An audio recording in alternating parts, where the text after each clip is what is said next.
Pemirsa, memang tidak ada yang bisa menebak politik itu seperti apa. Karena tidak ada yang pasti dalam ilmu politik, kita harus tahu itu. Tapi kalau kita membaca fenomena yang terjadi kemarin dan juga hari ini, mungkin bisalah kita menaruh sebuah kesimpulan bahwa 3 partai sudah menegaskan bahwa tidak akan mendukung Anies Baswedan untuk Pilkada Jakarta. Sebut saja Nasdem, P3, bahkan juga PKS. Lantas Anies Baswedan, siapa partai akan mengusungnya? Memang masih terbuka kemungkinan pemirsa, kita menunggu kejutan di akhir-akhir masa pendaftaran.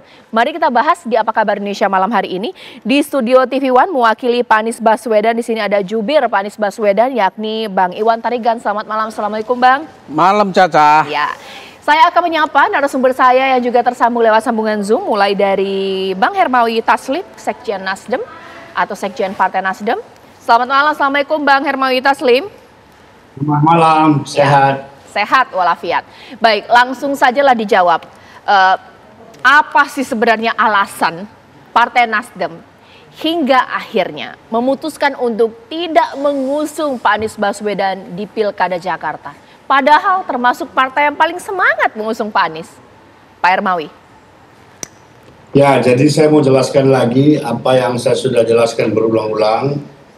Relasi kami dengan Pak Anies itu sudah sedemikian dekat. Bertahun-tahun kami memperjuangkan dengan segala macam konsekuensi yang kami terima sampai di Mahkamah Konstitusi ketika Pilpres, dan sampai 2 hari yang lalu Pak Anies masih datang di Nasdem, kita berdiskusi macam-macam sampai kepada kesimpulan ketika Pak Surya mengatakan, Anies, kamu adik saya, nampaknya pilkada kali ini belum berpihak kepada kamu, sehingga kelihatannya kamu belum memungkinkan untuk dijagokan oleh Partai Nasdem. Mengapa demikian? Saya ingin jelaskan flashback ketika kita dulu di 01, kita berjuang sampai di Mahkamah Konstitusi, kemudian setelah semua usaha kita untuk memenangkan kompetisi itu tidak berhasil, kita harus mengambil sikap. Negara ini harus ada yang kelola, negara ini harus jalan. Emang kalau kita menangis terseduh-seduh di KPU, hasil KPU bisa berubah. Nah, kaitan dengan Pilkada DKI, dalam proses perenungan kami, 2-3 minggu terakhir ini, kami menjadi lebih realistis. Kami berkesimpulan bahwa untuk Pilkada kali ini, Nasdem belum memungkinkan untuk mencalonkan Anies. Kenapa demikian? Ya karena situasinya demikian. Kita harus, politik itu selain idealisme juga harus realistis. Kami realistis. Bagaimana kami ketika 2 Oktober 2022 dihajar bertahun-tahun ketika mendukung Anies, sekarang kami mengambil sikap lain, tolong dihormati juga.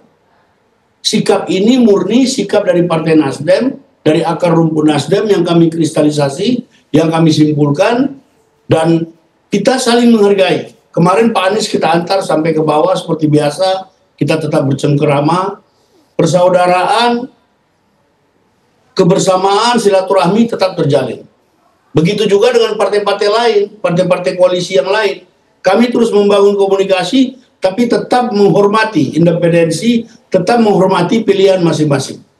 Jadi kalau ditanya kenapa, ya dinamika politik bagi kami sudah semakin sulit, semakin tidak memungkinkan. Kenapa? Karena sebelum kami, partai-partai yang seyogianya bersama kami juga sudah mengatakan hal yang demikian. Jadi kita kan harus bersikap. Kami lebih realistis dan kami terbuka kepada Pak Anies. Saya kira demikian pengantarnya. Terima kasih. Saya tanya kepada Bang Iwan. Bang, deket pun, dianggap adik pun, tidak ada jaminan untuk didukung di Pilkada Jakarta. Seberapa kecewa? Ya, pertama saya sampaikan dulu ya, Caya. Buat abangku Hermawi Taslim, terima kasih atas kebersamaan kita dari Pilpres sampai hari ini. Kita sangat menghargai Nasdem dan juga elitnya. Karena di politik itu kita sudah seperti saudara. Tapi memang pilihan terkadang memang harus memutuskan sementara. Ya, ini namanya memutuskan sementara saja. Bisa saja besok kita berteman lagi dalam sebuah kepentingan baru. Begitu. Kalau kecewa, kami tidak kecewa, Caca. Pak Anies itu sudah biasa mengalami seperti ini.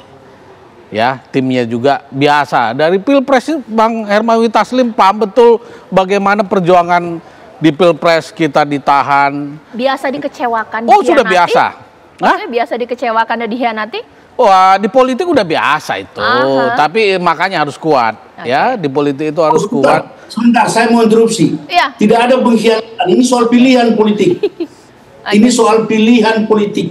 Sama ketika kami menghadapi berbagai rintangan ketika mencalonkan Anies. Tidak ada pengkhianatan. Supaya kita tidak salah mengerti. Baik. Ya, terima kasih. Menerima nggak sih alasan ini cuma pilihan politik? Ya, kita terima. Pilihan politik itu kan bebas, ya. Jadi kalau pengkhianatan itu orang sudah menikah, kemudian selingkuh, itu pengkhianatan. Ini kan Nasdem belum tanda tangan kan? Apa dong? Kata apa yang bisa kita alamatkan untuk fenomena ini? Versi dari sudut pandang Pak Anies. Karena kita paham situasinya, jadi kita memahami, Caca. Nggak apa-apa. Jadi ini adalah sebuah perjuangan. Mungkin Nasdem baru sampai saat ini. Ya kuatnya sampai di sini. Dia sudah berjuang kuat di Pilpres, habis-habisan lagi di Pilkada kan, ya nggak apa-apa. Ya, besok kita berteman lagi ya dengan situasi baru. Biarkan kami berjuang dulu. Ya, dengan relawan dan partai, dan doakan saja, Caca. Di kegelapan ada matahari yang kelihatan. Mudah-mudahan Pak Anies tetap berlayar, kami percaya hatinya Nasdem tetap di kami. Dan semua partai-partai, saya paham betul itu, karena saya banyak komunikasi dengan ketua partai dan juga elit-elit partai. Keadaan sekarang ini mereka sangat tidak mengenakan dan sangat, ya bisa dibilang menjijikkan sebenarnya. Ya benar, kondisi politik saat ini sangat menjijikkan buat para politisi.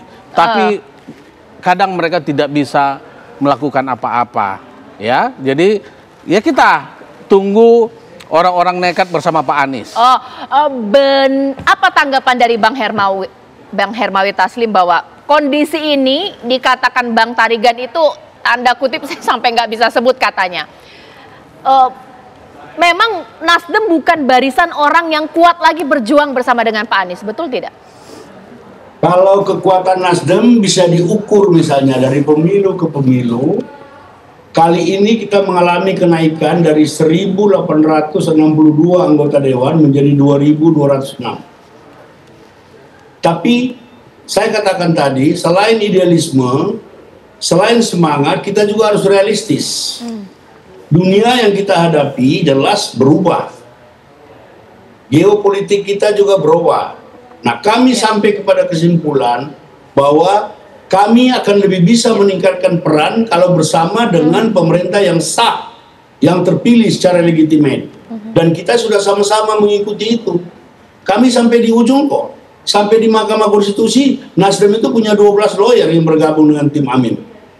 Tapi ketika itu semua berakhir, kan ada episode, ada akhir dari sebuah pertandingan.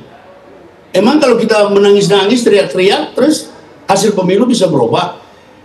Kami sejak Nasdem lahir, sejak Nasdem ikut pemilu, sudah 3 kali, kita selalu berada di dalam pemerintahan.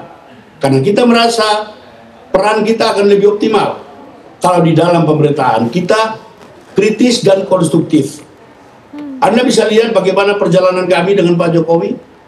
Kita bagian dari pemerintahan, kita ikut memperjuangkan Pak Jokowi, tapi kritik-kritik kita yang berasal dari aspirasi rakyat selalu kita kemukakan. Jadi yang dikatakan Pak Tarigan tadi itu tidak salah. Kadang-kadang di politik ini terasa ada, terkatakan tidak. Kalau orang Padang bilang, itu tibo di mato dipiciangkan, tibo di parwi dikampiakan. Kalau ada yang lewat di depan mata kita, kita tutup mata kita nggak lihat. Pas sampai di perut kita kempeskan perut kita. Supaya kita tetap bisa bernapas. Itulah seninya politik. Tapi itu kan tidak selamanya. Tidak selamanya. Yang jelas, sikap politik yang kami ambil ini tidak merubah sama sekali silaturahmi kami. Mau dengan Anies, mau dengan PKB, mau dengan PKS, kebersamaan itu modal utama dalam membangun bangsa ini. Demikian.